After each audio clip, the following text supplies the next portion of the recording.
El gobierno hace recortes y propone leyes para enfrentar la crisis económica.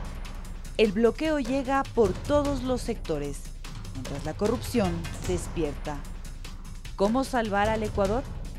El déficit del Estado se cuenta por miles de millones y parece que el tijeretazo no logrará ajustar las cifras de este cheque sin fondos.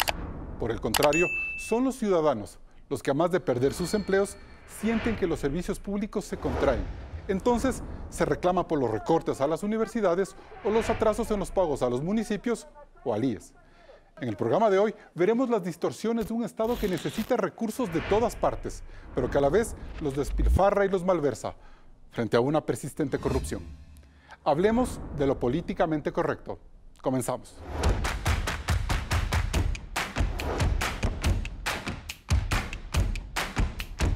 Hoy nos acompañan vía internet Jaime Carrera, economista y director del Observatorio de la Política Fiscal. Marta Roldós dirige la Fundación Mil Hojas, ex candidata presidencial y ex constituyente de Montecristi. Completa este panel Fernando Vega, también ex asambleísta en Montecristi, activista social y político y es parte de la Comisión Nacional Anticorrupción en Azuay. Bienvenidos a Políticamente Correcto.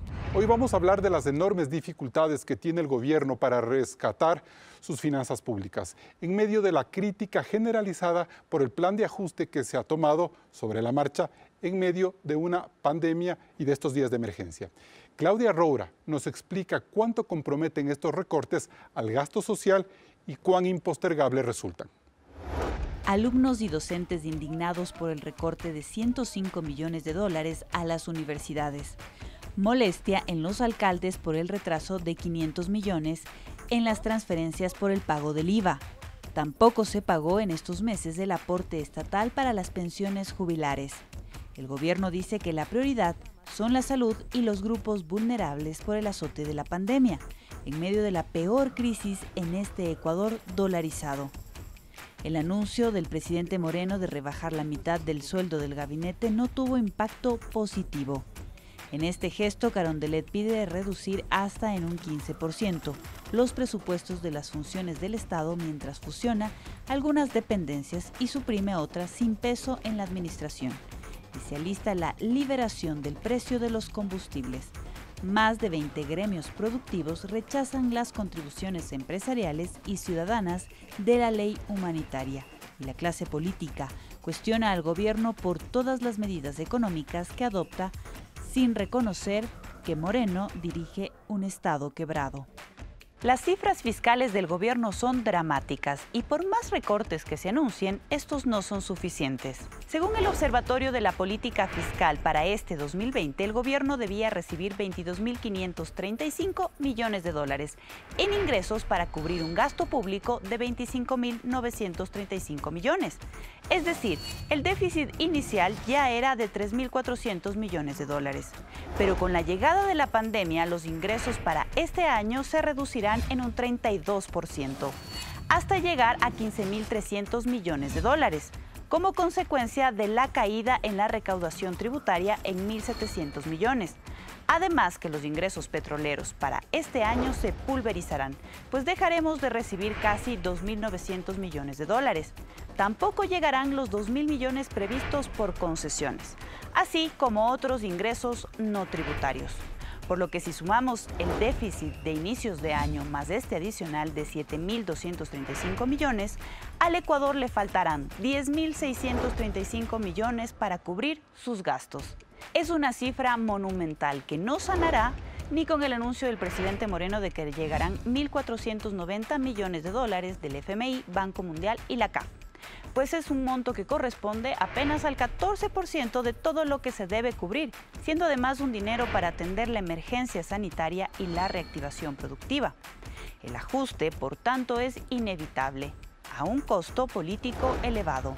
El gobierno tiene como meta reducir en 5.000 millones del gasto público, aplazando los intereses de la deuda, reduciendo inversión pública y recortando la masa salarial que llega a 8.621 millones de dólares. Por lo que debemos preguntarnos, Carlos, si el país en su conjunto está consciente de esta realidad. Bien, empezamos entonces, economista Carrera, y parece que cualquier recorte por más doloroso que sea, va a resultar insuficiente para sanear al fisco. ¿Hasta dónde tiene posibilidad el gobierno de llegar con el ajuste? Gracias la invitación, Carlos. Un saludo a Fernando y a Marta. La exposición inicial del programa quizá me releve de algunos comentarios. La devastación fiscal y económica del país es la mayor devastación que ha tenido el Ecuador en siglos. Es algo absolutamente inimaginable. Tener un déficit público del 11% del PIB, con una economía que va a decrecer cerca del 10% en este año. No tiene parangón en la historia del Ecuador. Y normalmente los presupuestos públicos redistribuyen la riqueza y el ingreso de los países. Pero en esta situación del Ecuador, lo que va a ocurrir a través de los presupuestos públicos es la redistribución de la escasez, la inevitable restricción de todo el gasto público. Pero, economista. Y en esa dimensión yo quisiera... Sí, economista, a eso le quiero preguntar. O sea, está comprometida ya la inversión pública, están comprometidos bienes y servicios. Dicen que se van a postergar intereses del pago de la deuda externa. ¿Qué viene más? ¿Los salarios? Permítame, antes de contestar su pregunta, si me ponen el segundo cuadro que yo les había pedido. Si tenemos 15.000 millones de dólares de ingresos, como se puede ver allí, y para educación necesitamos 5.500, para salud 3.000 millones, para Fuerzas Armadas 1.500 millones, para la policía 1.600 millones, para las seguridades sociales 2.000 millones, para el bono de los pobres 1.000 millones, para los intereses de la deuda, ya sin pagar los intereses de los bonos basura, 2.000 millones, para municipios, prefecturas 3.000 millones, para darles a los bonos jubilados, de los jubilados 400 millones. Si en estos rubros necesitamos 20.584 millones y solo tenemos 15.300 millones de dólares, la respuesta es, ¿qué hace el Ecuador? Porque aparte de esto, hay que dar dinero a la agricultura, a servicio exterior, hay que dar dinero a una serie de sectores, a la función judicial, a la fiscalía, a la procuraduría, a todo el mundo. Esa es la realidad, la trágica realidad del Ecuador. Y la lectura es, Carlos, la lectura es, permítame, la lectura es que inclusive en estos sectores básicos tiene que haber un drástico ajuste del gasto. Pero, ¿de qué drástico? Nadie en el país, Carlos, se va a librar del ajuste del gasto. Economista, ¿cómo podemos librarnos de la austeridad si la Corte Constitucional le está reclamando al gobierno por haber recortado 105 millones del presupuesto del sistema universitario? Entonces ahí nos está mandando una señal.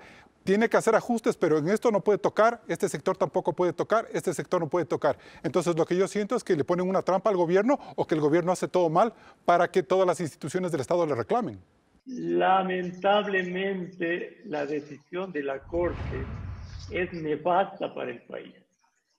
No se ha dimensionado en absoluto la magnitud de la crisis. No, la decisión de la Corte es absolutamente inapropiada.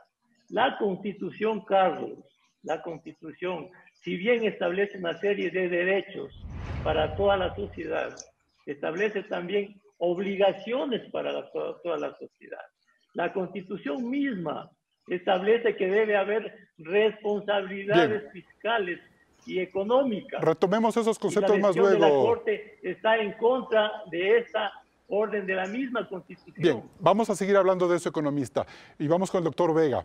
¿Es justo con el pueblo que el gobierno haga todo este tipo de recortes en su economía como lo plantea Jaime Carrera? Muy buenos días a todos los panelistas y a todo el público que nos escucha. Yo creo que el Ecuador ha sido conducido desde los casi 14 años ya de aventura revolucionaria con la Constitución a un destino fatal y a la toma de lo que se llama los conflictos decisionales, a la toma de decisiones fatales. Fuimos tan optimistas, tan soñadores en la constituyente que creamos una constitución súper garantista a la que le sumamos un Estado enorme que en su implementación, además, por motivos clientelares y políticos, se constituyó en el mayor dador de empleo y en el mayor gastador, en el motor de la economía. Y claro, y ahí fue un proyecto político entrópico, con un dispendio de energía de todo tipo, política, social, económica, etc. Y claro, creamos una especie de dinosaurio con una serie de obligaciones y no creo que paralelamente nos concientizamos de las obligaciones de los ciudadanos. Doctor Vega, una pregunta. Propios. Sí, doctor Vega, una pregunta. A mí me parece que sí sería importante que usted, como ex constituyente, ya con este contexto que ha dado, nos diga hasta qué punto tiene razón entonces que el ajuste, como dice el economista Carrera, tiene que hacerse de cualquier forma y en todos los ámbitos. Él plantea que todos los sectores del país, incluso los intocables como salud, educación, etcétera, tienen que ajustarse. En esta situación dramática de la crisis, precisamente es lo que en las ciencias de toma de decisiones se llama la decisión fatal, la decisión imposible. ¿Por qué? Porque si tú quieres satisfacer unos derechos y unas obligaciones del Estado, tienes que dejar de cumplir otras. Y si quieres cumplir otras, debes dejar de cumplir otras.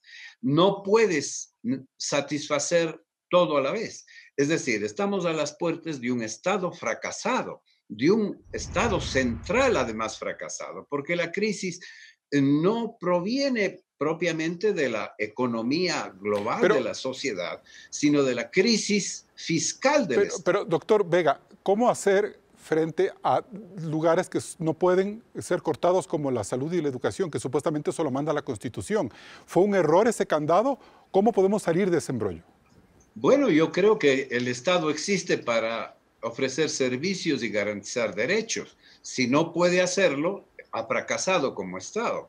Y esta es la situación del Ecuador. Estamos en un Estado fracasado. Perfecto. Al borde del caos. Bien. Marta Roldós, buenos días. ¿Usted siente que estos ajustes le están comprometiendo políticamente al régimen? Vemos que protesta la Corte Constitucional, protestan los GATS, protesta la Asamblea, protesta la gente en las universidades y se siente a un gobierno acorralado, que ni siquiera puede impulsar un proyecto de ley en la Asamblea. Bueno, veamos, los proyectos de ley que está impulsando el gobierno en la Asamblea son el de la ley humanitaria y también el de la ley de reordenamiento de las finanzas públicas. ¿Qué otras cosas han hecho? El recorte al financiamiento de las universidades, al mismo tiempo que el CES mandaba una resolución absolutamente equívoca de cómo tenía que ser el recorte en las universidades, porque hablaba justamente de perjudicar a la academia y a la investigación en la universidad, y no hablaba de ningún momento de este incremento, por ejemplo, en personal administrativo que se dio en muchas universidades durante la época del Correato, continuado con el gobierno de Lenín Moreno. Entonces yo creo que aquí además hay otros intocables de los que no se habla, ¿no? Y a mí me parece que hay que poner los puntos sobre las sillas. El problema del gobierno es que cuando tienes sobreprecios de 9.000% en compra de insumos médicos en plena pandemia, ¿cuál es la autoridad moral de este gobierno para pedirle a la gente recortes? El gobierno tiene que hacer también una revisión de qué es lo que ha puesto sobre el tapete este gobierno, como para generar ese capital, por lo menos, de autoridad moral, de credibilidad que necesitaba para pedirle al gobierno. Marta, del tema de corrupción. Sí, del tema de corrupción vamos a hablar luego, que me parece fundamental. Pero justamente quiero partir de lo que usted me dice. Con autoridad moral es que se puede liderar un consenso nacional para establecer los recortes, es decir, acordar con los poderes del Estado, con la Corte, con los diputados, y no hacer al revés, es decir, que corto y luego espero la reacción de medio mundo. No, y además no solamente eso. Por ejemplo, la propia ley de reordenamiento de finanzas públicas lo que propone son cosas contradictorias. Propone no considerar deuda un montón de cosas que son deuda y que,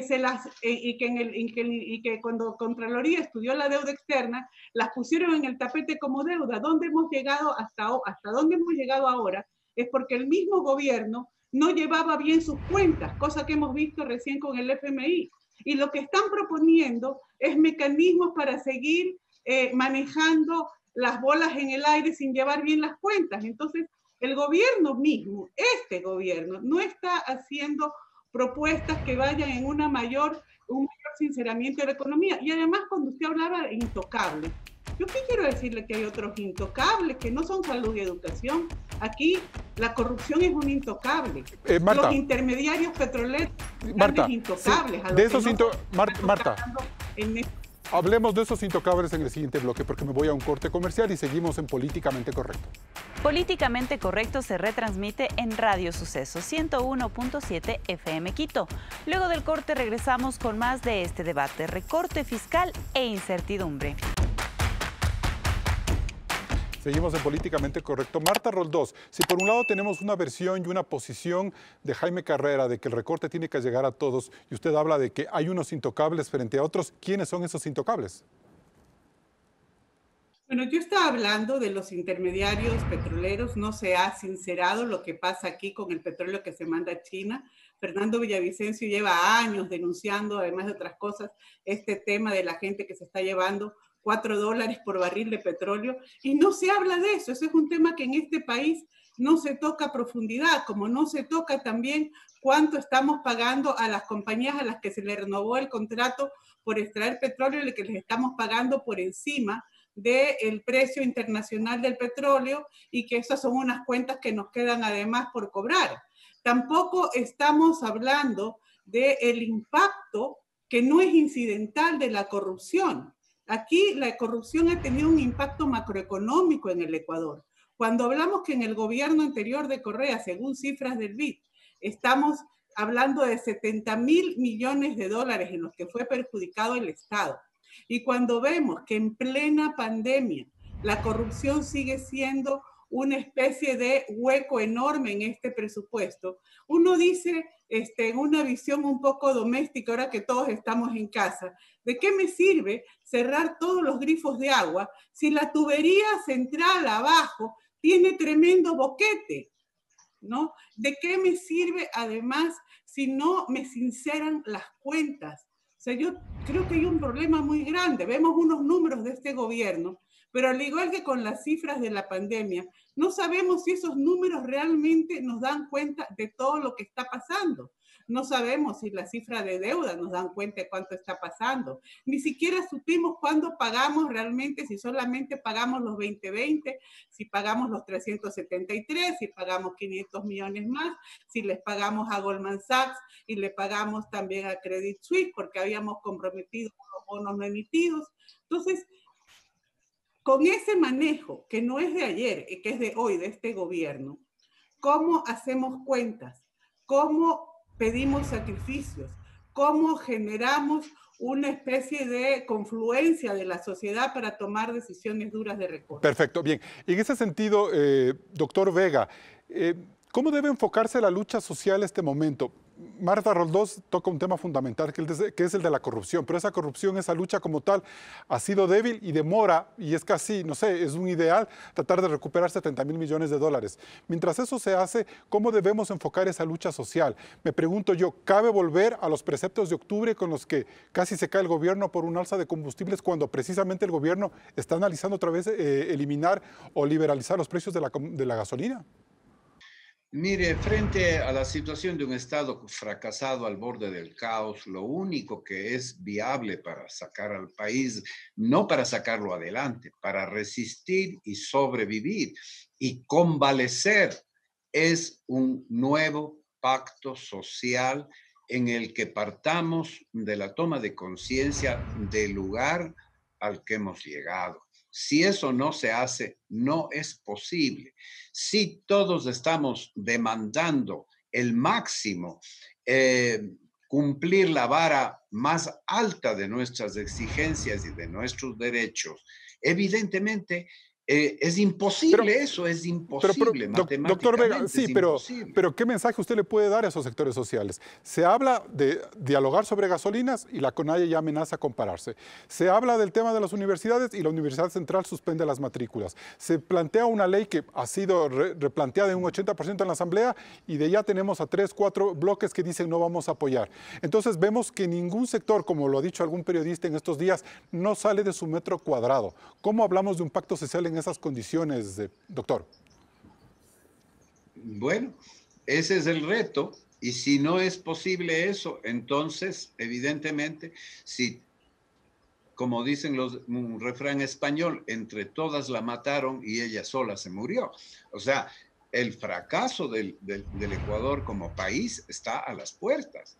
El Estado, dicen, no puede quebrar, pero tenemos un Estado quebrado y tenemos una sociedad quebrada en el sentido de que está absolutamente dispersa, en que no existe la voluntad política de ningún sector de conversar seriamente a partir de la realidad que vivimos. Doctor Vega, usted es un luchador social, usted fue un ícono en la Asamblea Constituyente de Montecristi. A usted le escuchan los sectores sociales, sindicales. ¿Qué mensaje les da a ellos, como por ejemplo, para destrabar este nudo?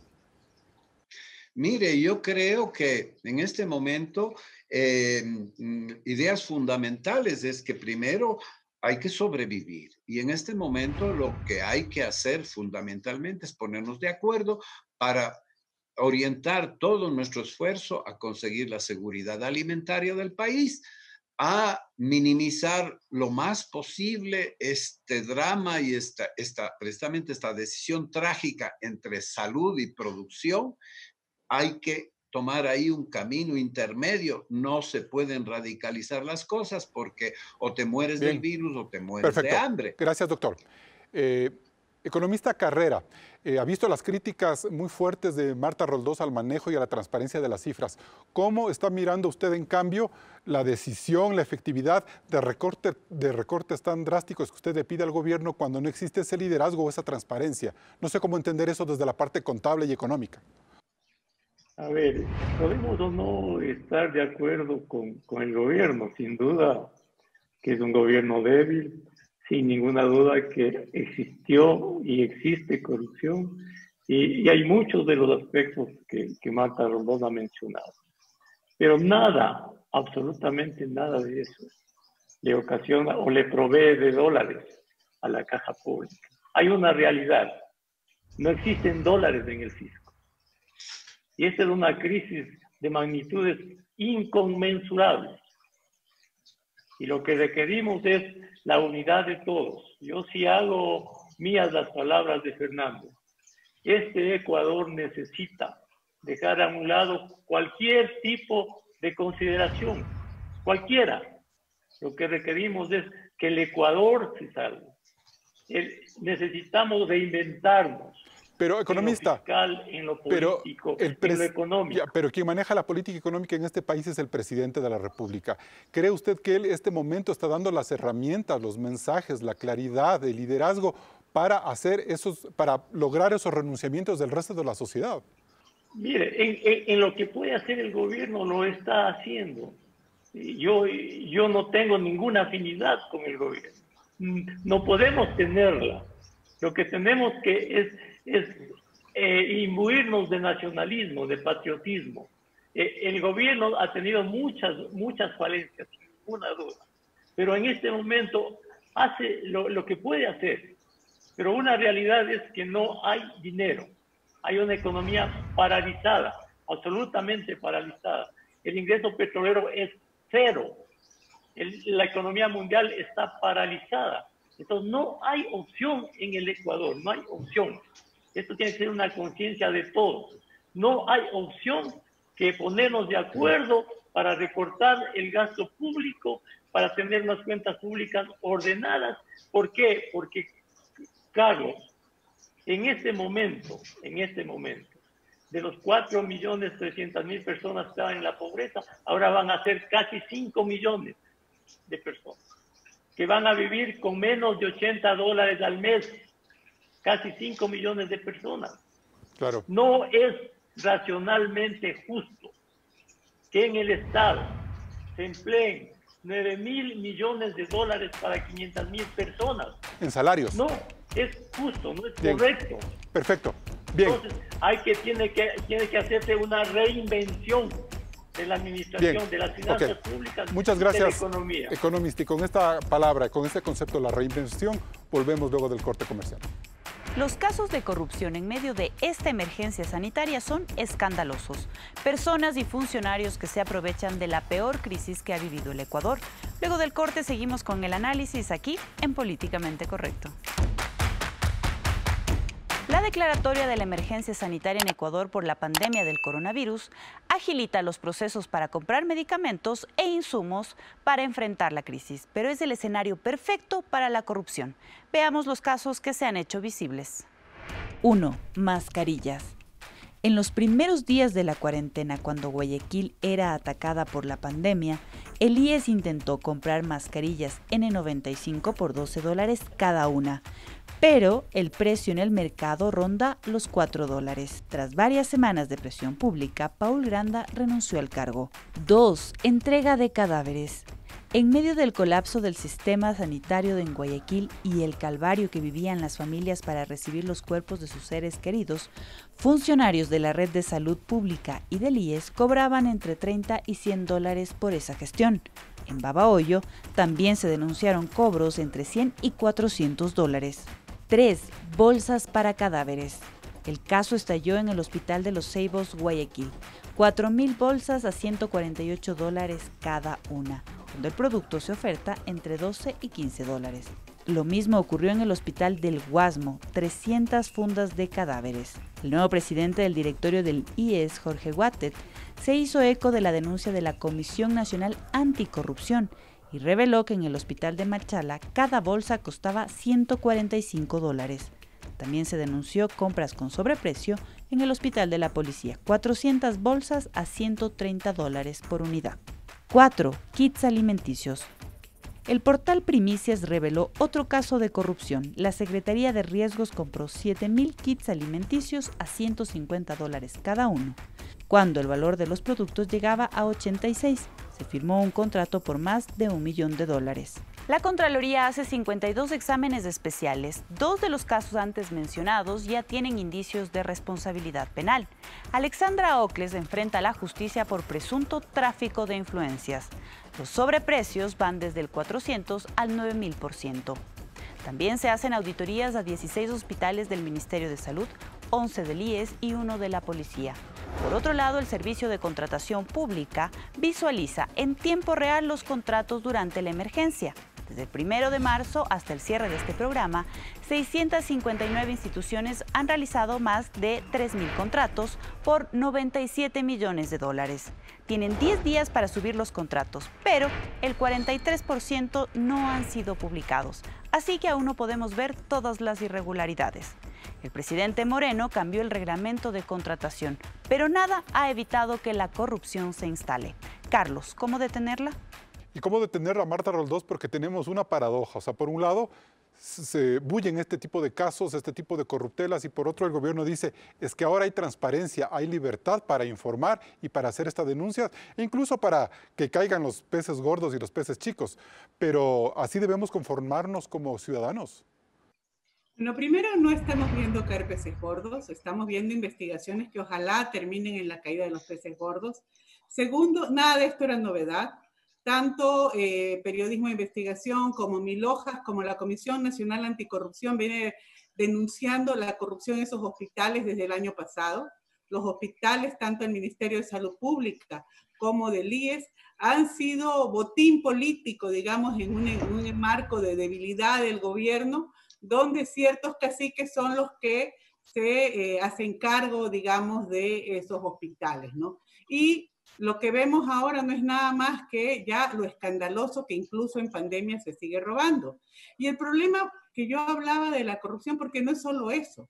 O sea, se sigue llevando, sigue habiendo un boquete por allí que puede parecer que son 90 millones, poco, por eso yo hablaba, la gran corrupción es muy grande, está en el sector petrolero y no ha dejado de pasar este tiempo. Y no se terminó con Correa y ha continuado. Entonces, es muy importante que si el gobierno realmente quiere llamar a un nuevo pacto social, veamos algo en verdad más concreto, más real en materia de lucha contra la corrupción.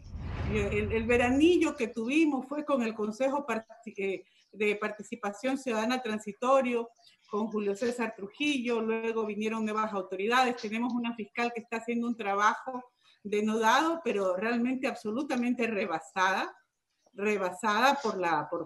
por toda la cantidad de eventos de corrupción. Con Correa Marta, se veía sí, corrupción, una y forma, ahora hay... una forma que podríamos nosotros pretender o pedir al gobierno para que haya una reinvención de parte de él y haya un poco más de confianza, es que al menos estos actos de corrupción que se han denunciado se sancionen para decir, bueno, hay el interés y no como plantean otras entidades como la Fiscalía o la Judicatura, de que más bien la Secretaría de Anticorrupción está boicoteando esos procesos de transparencia. Mire, uno desde el inicio del gobierno de Lenin, uno veía con preocupación que había momentos que cuando la Fiscalía ya iba a ir sobre unos determinados individuos, estos individuos de alguna manera eran alertados y fugaban. Ahora no pueden fugar porque estamos todos encerrados, ¿no? Por la pandemia. Pero no es, nuevamente, no ha sido novedad. Ya. Y no es solamente en el marco de salud que se está dando la corrupción. Bien. Y eso es importante Perfecto. recordarlo. Bien. Por eso puedo hablar de la intermediación petrolera. Bien, seguimos hablando de eso más luego. Jaime Carrera, ¿cómo podemos pedir comprensión a un país cuyo gobierno pide contribuciones, baja sueldos en un entorno de despidos masivos, pero que al controlar los recursos aparece el despilfarro y los sobreprecios? Es decir, ¿no debería usted, como un meticuloso observador de la política fiscal, exigirle al gobierno que cuide bien lo poco que tiene y que no siga exigiendo al resto de la gente contribuciones? No, sin duda que el gobierno tiene que hacer todo el esfuerzo para controlar la corrupción. Esta va a ser parte de la recomposición institucional del Ecuador, de la moral pública, porque la corrupción no está solo en el mal uso de los recursos. La corrupción está en nefastos comportamientos políticos, sociales, que han llevado al Ecuador a este punto. Así es que la corrupción tiene múltiples dimensiones. Economista Carrera, ¿el diseño presupuestario que tiene en este momento el país es producto de esa corrupción? Eso nos quiere decir, tenemos una proforma, tenemos una forma de distribuir los recursos que es producto de esa mala manera de hacer política. Pero es que esto, Carlos, tiene una historia secular en el país. Primero, es buena su pregunta para recordar que gran parte, si no todos los problemas que hoy está viviendo el Ecuador, es producto de la irresponsabilidad del gobierno anterior. Más gasto público, corrupción, más deuda, no fondos de ahorro, elevado déficit. Si el Ecuador no hubiese tenido estas lacras en el comportamiento de la gestión del Estado, sería otro país. Pero eso viene de mucho antes, Carlos. Ustedes recuerdan que antes, en las décadas de los 80 y 90, había una comisión en el Congreso anterior, había una comisión de presupuesto, donde la corrupción era de todos los días. Claro, así es. Donde se asignaban hasta partidas de obras de interés provincial para que manejen los diputados. Así es. Entonces, este es un aspecto estructural de la sociedad ecuatoriana. Todo esto, Carlos, tiene que cambiarse en el nuevo diseño del Ecuador. Bien, perfecto. Tenemos que partir de cero para recomponer todo. ¿Y cómo se parte de cero, doctor Vega? ¿Con una constituyente otra vez? ¿Con un pacto político en una campaña electoral? Porque da la sensación de que el Estado siempre fue, es y será corrupto.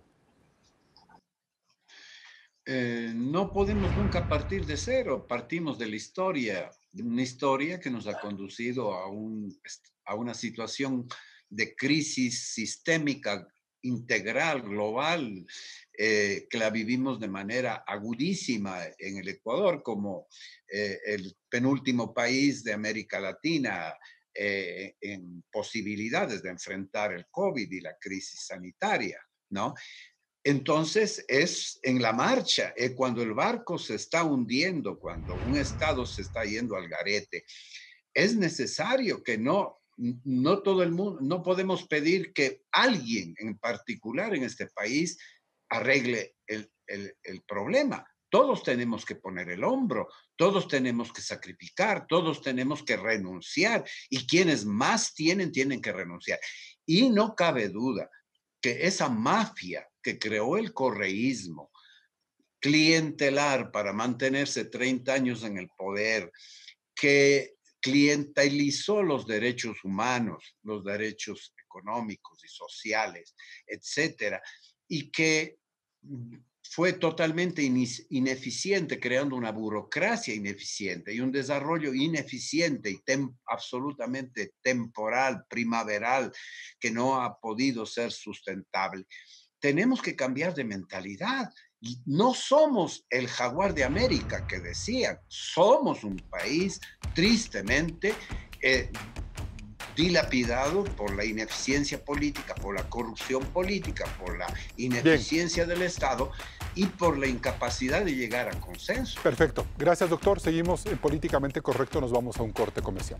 Recuerde que Políticamente Correcto está en redes sociales y también en vivo en la cuenta oficial de Coavisa en Facebook. Regresamos enseguida con más de este debate, recorte fiscal e incertidumbre.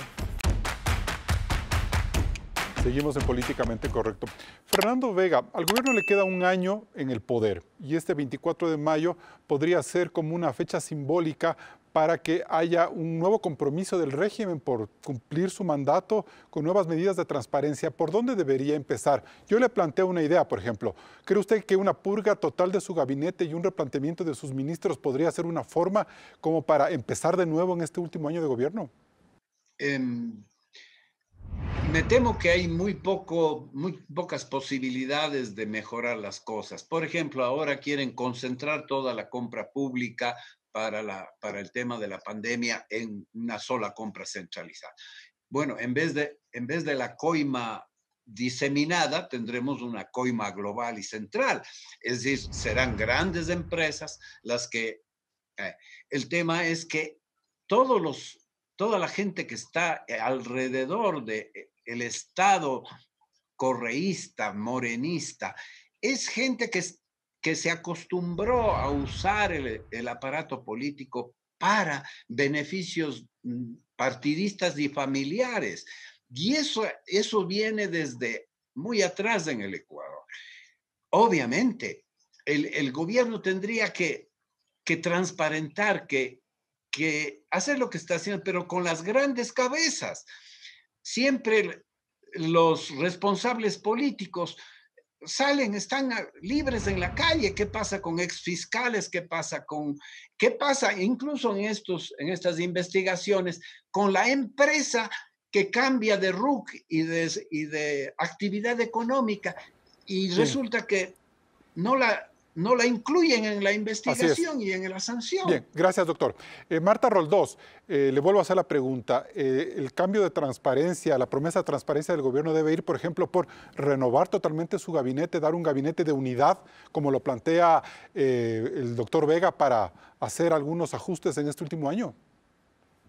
Mire, ojalá que fuera un gabinete de concertación y unidad. A mí me da miedo ya cuando sale un funcionario público y el presidente Moreno pone otro. Porque ya después, en la experiencia de Alexandra Ocles, uno ya se santigua antes de ver quién es el reemplazo, ¿no? Eso para empezar. Pero, por otro lado, yo creo que además va por otra parte. O sea, no puede mandar señales equívocas. La ley de reordenamiento de finanzas públicas obscurece en lugar de transparentar lo que es deuda pública.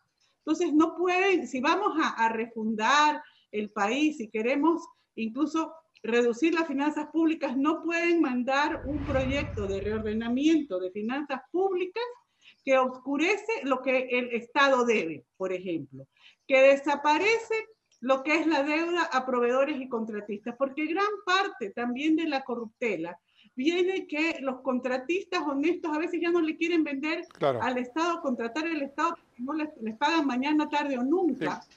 Marta, mientras que son los que están en la sinvergüencería los que sí contratan. Marta, una sola respuesta.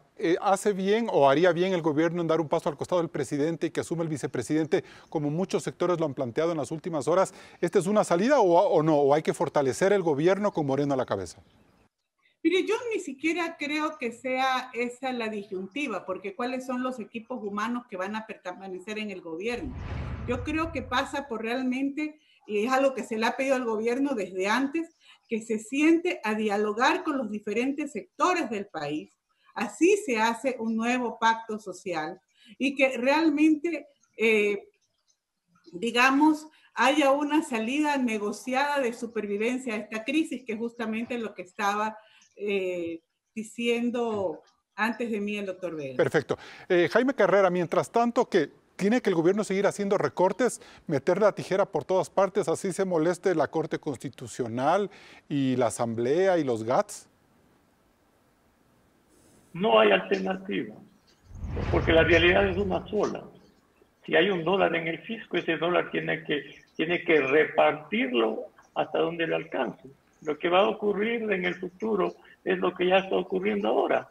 Se deben a los municipios, se debe plata al Seguro Social, se debe plata a los proveedores. Si no hay dólares en el futuro, se seguirá debiendo más dinero a quienes demandan plata del Estado. No se paga sueldos completos a los funcionarios porque el dinero no alcanza. Esa es la realidad que tiene que entenderse en el país. En el país tiene que entenderse, Carlos, cómo funciona la economía y el fisco. Necesitamos unidad nacional, dejar a un lado pasiones, dogmas, intereses. El Ecuador tiene que ser salvado por todos, por absolutamente todos, Carlos. Y la única realidad es que no hay dólares en la economía y en el fisco. Y eso que el Ecuador, economista, los pocos dólares que tiene que priorizarlos de una manera extrema, ¿no? Eso quiere decir que usted plantea que el recorte a salarios en la masa pública tiene que ser más drástico. ¿De cuánto? ¿De 1.400 millones, de 2.000 millones o de los 300 que se están anunciando?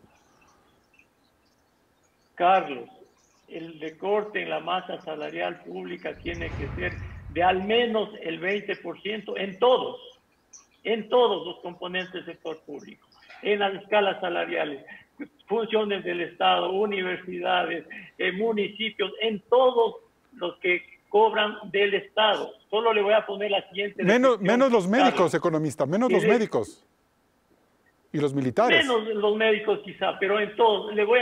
Permítanme hacerle esta reflexión. Sí.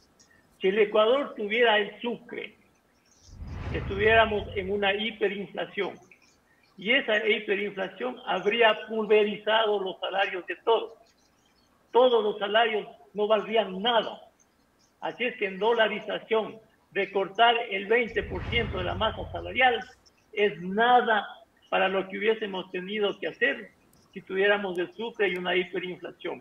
Hay que entender en el país la situación que existe. Es una situación de devastación económica, social, fiscal y en general del país. Perfecto. El Ecuador necesita acciones drásticas, extraordinarias, ante una situación extraordinaria, Carlos.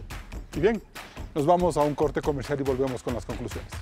Algunos cantones del país ya tomaron la decisión de cambiar de semáforo a amarillo para reactivar la economía. Pero para detener el virus es necesario tomar todas las medidas de bioseguridad y distanciamiento. Sea responsable. Regresamos enseguida con más de Políticamente Correcto. Entramos en la etapa de conclusiones. Fernando Vega, ¿todo el ajuste económico profundizado por el gobierno es políticamente correcto? Es difícil en este momento decir que algo es políticamente correcto. Cuando el destino es fatal, lo que hay que hacer es lo que se pueda hacer en las circunstancias. Yo hago un llamado de este sufrimiento no vamos a salir sin más sufrimiento, sin más generosidad, sin más solidaridad y sin más renunciamientos, empezando por aquellos que tienen más que renunciar y más que colaborar para superar este momento crítico. Marta Roldós. Pero yo creo que es fundamental que se ponga todo sobre el tapete, y eso es toda la información, que entren todos los implicados y que se salga con diálogo de ser posible, no hacia el autoritarismo. Jaime Carrera, ¿qué es lo políticamente correcto? Lo políticamente correcto es de entender la real magnitud de la crisis y de la devastación que tiene el país. Y lo políticamente correcto es tener la unidad nacional para salvarle al Ecuador en una situación inimaginada y absolutamente imprevista, y que va a tener y que tiene costos dolorosos para toda la sociedad. Y bien, el programa de hoy nos muestra la dureza de dos tragedias. La primera es que tenemos un Estado quebrado, consecuencia del diseño constitucional de Montecristi, que le dotó de demasiadas competencias y rectorías que sin dinero constante y abundante simplemente no puede funcionar. La segunda realidad es que mientras ese Estado siga siendo mal administrado por políticos y funcionarios corruptos, siempre será ineficiente y no habrá ajuste económico exitoso que extraiga esta lacra dolorosa. Está en nosotros, el conjunto de la población, salir en su rescate. Y no estoy hablando de hacer más contribuciones o de pagar más impuestos, sino de impulsar un verdadero debate nacional para dotarlo de ética y transparencia. Ojalá la próxima campaña electoral sea ese espacio urgente de discusión. Hasta el próximo domingo. El gobierno tiene el reto que en su último año mejore el manejo del presupuesto, luche contra la corrupción y reactive la economía. Pero el tiempo va en su contra. Aquí despedimos de este programa de Políticamente Correcto. Siga con la señal de Coavisa.